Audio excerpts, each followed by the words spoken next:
Hola a todos y bienvenidos de nuevo a nuestro canal. ¡Qué alegría tenerlos por aquí! Hoy vamos a meternos de lleno en una historia que ha estado dando mucho de qué hablar, una situación que, a pesar de su aparente simplicidad, ha generado un torbellino de emociones y especulaciones. Hablaremos de lo que pasó cuando Alil intentó hablar con Esla. Ya saben, esas interacciones que parecen sencillas pero que a veces se complican hasta límites insospechados. Así que si les gusta estar al tanto de estas dinámicas humanas, de los intentos de comunicación, y de cómo a veces las cosas no salen como esperamos, este vídeo es para ustedes. Y por cierto, si todavía no lo han hecho, les invito cordialmente a que pulsen ese botón de suscripción y activen la campanita de notificaciones para no perderse ninguno de nuestros futuros contenidos. Nos encanta tenerlos como parte de esta comunidad.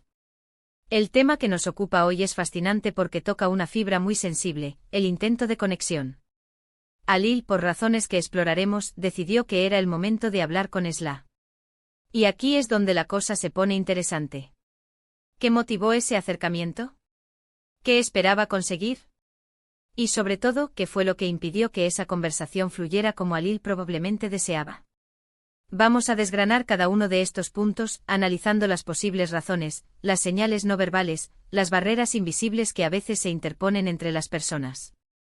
No se trata solo de un intento de hablar, sino de todo el entramado de expectativas, percepciones y quizás malentendidos que rodean ese momento. Imaginemos la escena. Alil, con una idea en mente, con algo que decir o preguntar, se acerca a Esla. ¿Cómo fue ese acercamiento? ¿Fue directo y decidido, o más bien tentativo y lleno de dudas? La forma en que uno se presenta, la postura, el tono de voz, todo comunica. Y en este caso parece que algo en esa presentación, o en la respuesta de Esla, o en una combinación de ambos, hizo que el intento de Alil se viera truncado. No estamos aquí para juzgar a nadie, sino para entender las complejidades de la interacción humana. A veces una puerta se cierra no por malicia, sino simplemente porque no estaba abierta en ese momento, o porque la forma en que se intentó abrir no fue la adecuada. Una de las claves para entender este tipo de situaciones es ponernos en los zapatos del otro. ¿Qué podría estar pasando en la mente de Alil? Quizás sentía una urgencia, una necesidad de resolver algo, de expresar un sentimiento. A veces la presión de lo que queremos decir nos lleva a actuar de maneras que no son las más efectivas. Y por otro lado, ¿qué podía estar experimentando Esla? Tal vez no estaba receptiva en ese momento, tal vez tenía sus propias preocupaciones, o quizás la forma en que Alil se acercó le resultó incómoda o inesperada. La receptividad es fundamental en cualquier comunicación. Si uno habla pero el otro no está escuchando, o no está en disposición de escuchar, la conversación, por definición, no puede ocurrir. Y aquí es donde entran en juego las famosas barreras de comunicación. Estas pueden ser de muchos tipos.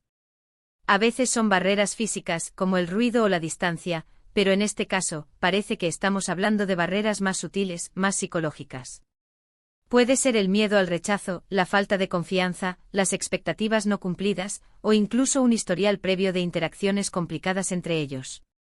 Si Alil y Esla ya tenían una dinámica particular, un pasado, es muy probable que eso influyera en cómo se desarrolló este intento de conversación. Un simple acercamiento puede verse cargado de todo el peso de las experiencias pasadas, para bien o para mal. Pensemos en las señales no verbales. La mirada, la expresión facial, los gestos, la distancia que mantenemos con la otra persona. Podría ser que Alil, al intentar hablar, transmitiera algo no deseado a través de su lenguaje corporal. Quizás una excesiva anticipación, una cierta ansiedad, o incluso una actitud que Esla interpretó de manera diferente a la que Alil pretendía. Y viceversa, ¿cómo reaccionó Esla?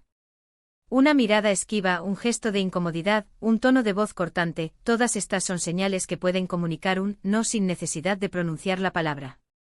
Otra perspectiva interesante es considerar el contexto. ¿Dónde ocurrió este intento de hablar? ¿Estaban solos en público en un momento de tranquilidad o en medio de un evento? El entorno puede jugar un papel crucial. Un intento de conversación seria en un ambiente festivo y ruidoso, por ejemplo, tiene muchas menos probabilidades de éxito que en un espacio más íntimo y tranquilo. Las circunstancias pueden crear un ambiente propicio o, por el contrario, totalmente adverso para la comunicación. También es importante reflexionar sobre la comunicación implícita.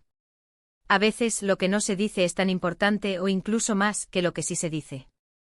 Quizás Alil esperaba que Esla entendiera algo sin tener que decirlo explícitamente, o tal vez Esla, al percibir algo en la forma en que Alil se acercó, ya se anticipó a lo que vendría y reaccionó en consecuencia, antes incluso de que la conversación pudiera comenzar. Esta intuición, esta capacidad de leer entre líneas, es algo que a menudo damos por sentado, pero que tiene un gran impacto en nuestras interacciones.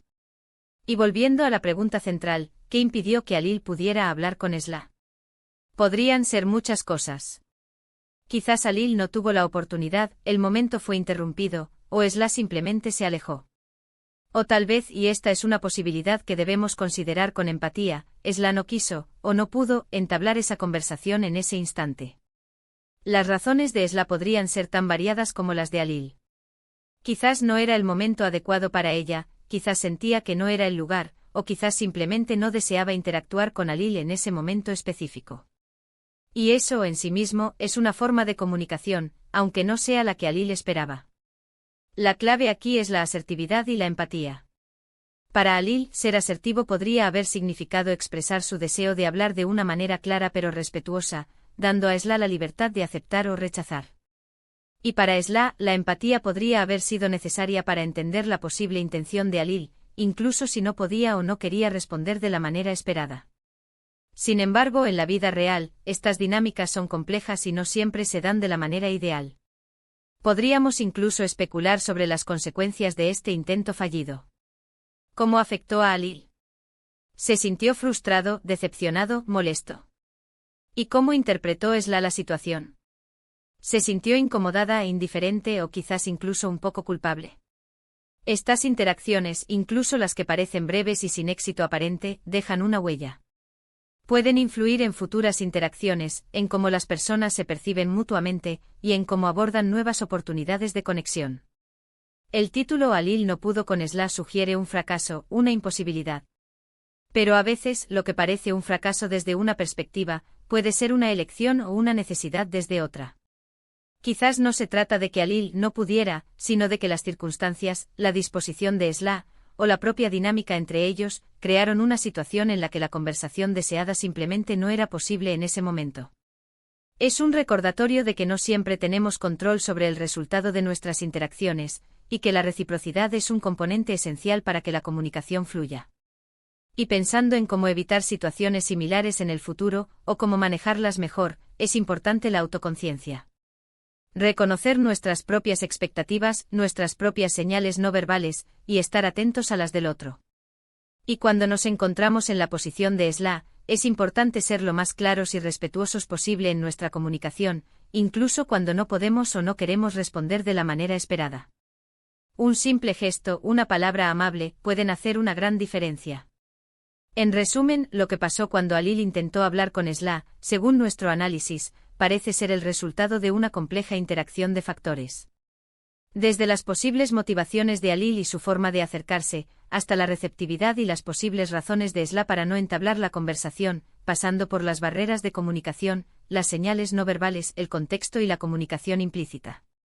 No hubo un diálogo fluido, un intercambio de ideas o sentimientos, sino un intento que se quedó a medias, un obstáculo que impidió la conexión deseada. Esto nos enseña mucho sobre la delicadeza de la comunicación humana, la importancia de la empatía y la asertividad, y cómo a veces simplemente no es el momento adecuado, o la forma adecuada, para que la comunicación ocurra. Y hasta aquí llegamos con nuestro análisis de esta intrigante situación. Espero que hayan disfrutado de esta exploración de las complejidades de la interacción humana. Ha sido un placer compartir estas reflexiones con ustedes. Me encantaría saber qué piensan ustedes sobre este tema. ¿Han vivido alguna situación similar? ¿Cómo creen que Alil o Esla podrían haber manejado mejor las cosas? Déjenme sus opiniones y experiencias en la sección de comentarios, me encanta leerlos y aprender de sus perspectivas. Y si este vídeo les ha parecido interesante e informativo, o simplemente les ha gustado, no olviden regalarme un buen me gusta. Compartan este vídeo con sus amigos y familiares, especialmente con aquellos que disfrutan de reflexionar sobre las dinámicas sociales.